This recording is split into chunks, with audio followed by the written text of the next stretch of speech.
Hello po, good morning. Share ko nga lang po pala itong ginagamit namin sa aming renovation. So before po, ito po yung ginagamit namin. Bali, ito po is mesh tape po to o gasa. Ayan. Sunrise po yung kanyang brand. Ito po yung ginagamit natin sa mga dugtungan ng pine seam board.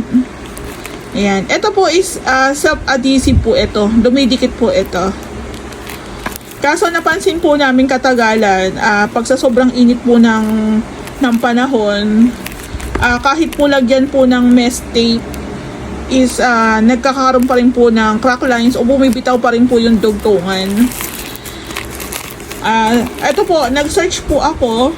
So meron pa po palang isang klase ng ginagamit po sa ceiling tsaka sa drywall, universal paper tape. Parang papel lang po ito. Ayan, sa Lazada ko lang po siya nakita. So sa amin dito sa Ray House Makeover, nagsisearch po kami ng mga materials na magagamit naming pangmatagalan. Ito po, pakita ko po yung difference. Kung ito po is dumidikit, self-adhesive po ito.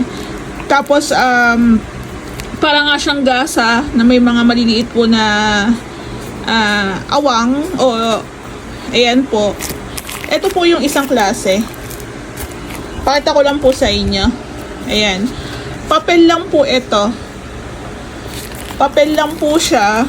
Ayan. Hindi ko pa napakita sa inyo kung paano ginamit ng pintor ko. Pero kung matatimingan ko, mapapakita ko po sa inyo. So may linya po ito.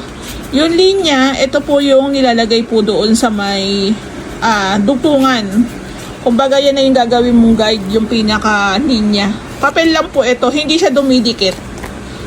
So ito po, kung konti lang po yung paggagamitan nyo, pwede nyo pong i-partner dito. Ayan, Hardy Putty. Ayan po, sa online din po yan, nabibili. Partner po yan. Kung konti lang po yung paglalagyan nyo. Pero kung halimbawa malaki po yung area ng paglalagyan nyo, much better boral po ang gamitin nyo. Ayan, boral. Pero kung maliit lang naman po na area, ito po yung best na mag-partner.